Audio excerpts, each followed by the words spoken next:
Hi guys, just a quick look here at the Uniden Bearcat UBC785XLT.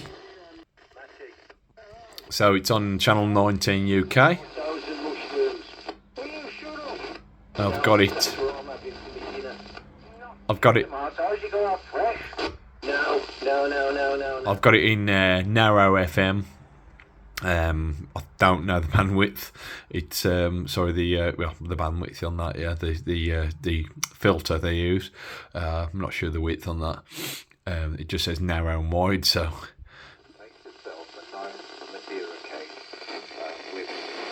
But I'm trying to. What I'm doing is comparing it to the Icom down here, the Icom IC-R75.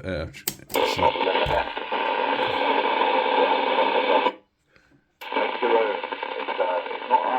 Half an hour and it'll be done. Yes. Packet and shop. Yeah, the Bearcat. Once you've made it work, good. That's Mother's department doing all that stuff and it's already been done.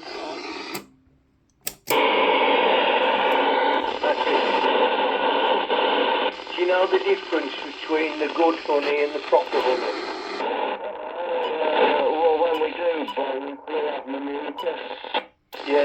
Yes, but the good stuff, you see a little bit of crystallisation in the jar. If it hasn't got any of that and you've had it about, 3 weeks and it don't crystallise, it means it's been interfered with. I don't really know which one of bloody boys. When I get my college in peptides out of Holland and Barrett.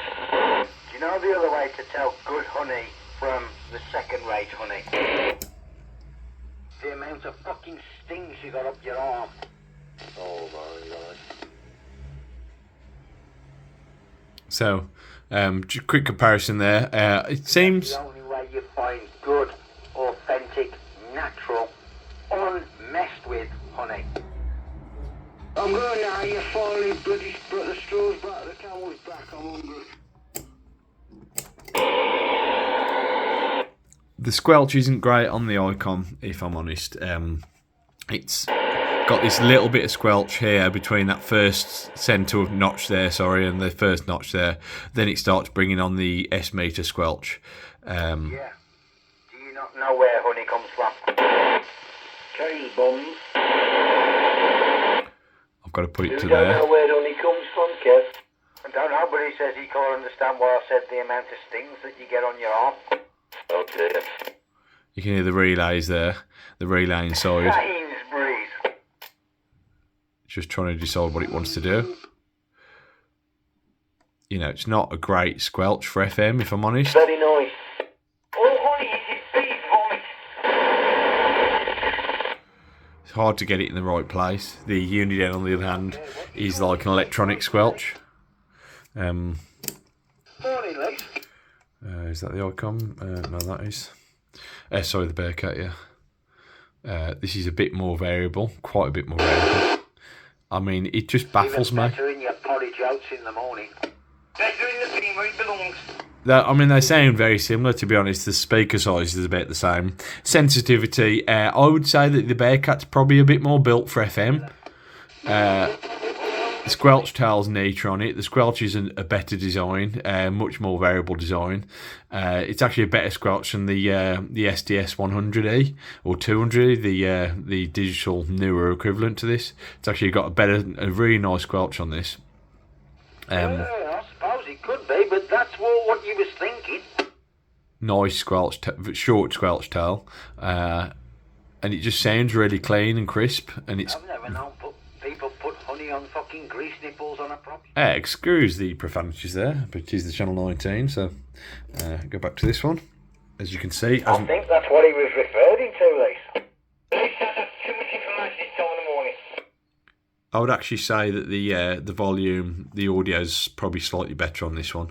The speaker's probably a better quality speaker, but you can hear the relay there trying to decide what to do. Round nipples. Oh, well, different I suppose. Works wonders on the brake caliper. With the jelly on. You fucking No. I can't make it like that. I think fresh cream is the best. Hello, please. At least that's 2 Yeah, I would actually give the... Here we go, let's try this again. It's quite tough to decide, to be honest. I'd say this... fella's saying it's too much information. Shut up. No. It really is. It does. I would say at the minimum, the Bearcat holds its own against the Icom. Now, bearing in mind when they came out, this was probably about £200-300. I don't know, probably. I'm guessing at the time of its release, which was probably 10 or 15 years ago now, probably longer. And the same for this, probably, yeah, more like 15, 20. In fact, they're probably from around the same era, sort of mid to late 90s. And I would guess that the Icom would be twice the price, at least twice the price, maybe even 3 times the price.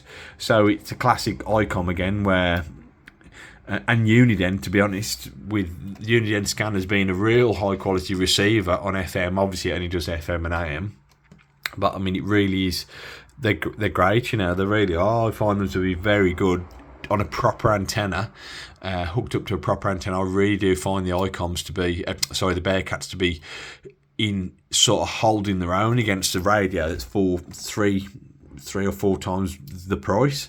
You know, the Icom's got better features, it looks nicer, it's probably a bit better built, but the Icom really does the same as all the Bearcat does hold its own. A lot of my Bearcat radios, Uniden radios, I haven't got that many, I've only got 3 or 4.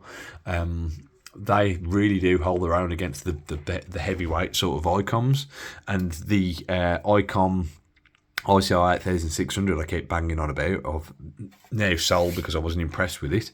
On FM, the Squelch tail was awful, an awful Squelch tail. The SDR play's got a better, much better sort of Squelch tail, and this is like a £200 SDR receiver, so much better. But that's it, guys. Just a quick look there, a little bit of a listen. I'd say they're very similar. Probably the Icoms maybe got the edge, but I mean in sensitivity and, you know, You'd be referring to a decoke. even sometimes it's a bit better. I ain't going to go into coking. You know. Hello.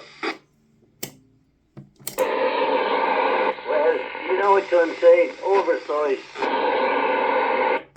You know. Now, what are you telling you this? He sent it to some sort of fucking wannabe mechanic messer that fucked up everything and just completely unsynced. Obviously, I understand we're even a little bit off frequency with this, and we're on narrow FM, which I'm not sure, like I said, about the width of that. But I've now giving the Bearcat the small disadvantage of being 1.25 kilohertz off there, so virtually nothing, but deviation would sort of make up for that anyway.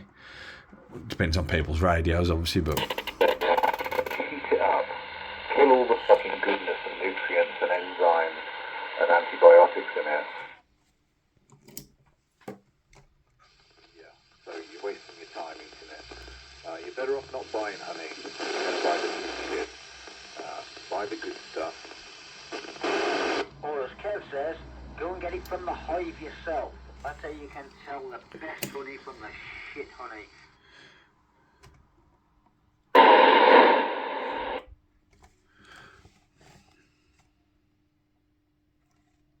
Everyone's disappeared, of course they have. Anyway, guys, that's it. Quick comparison video there. Quite hard to really justify, very hard to justify if you're buying them now, back in the 90s, early 2000s sort of time, being 3 or 4 times the price. You'd have a hard time if you were justifying, if you're only interested in FM. Obviously, this one does a lot more than FM. It does sideband, CW, radio teletype, AM, and it has a different bunch of filters in it. But like I said, for a basic, if you're only interested in FM, this would literally do you. And it's obviously got limited bandwidths and step sizes and stuff, so it's a limited radio, but for quality, it's just a great little receiver. They always tend to be, in my opinion. That's it, guys. Thanks for watching. Don't forget to like and subscribe. See you on the next one.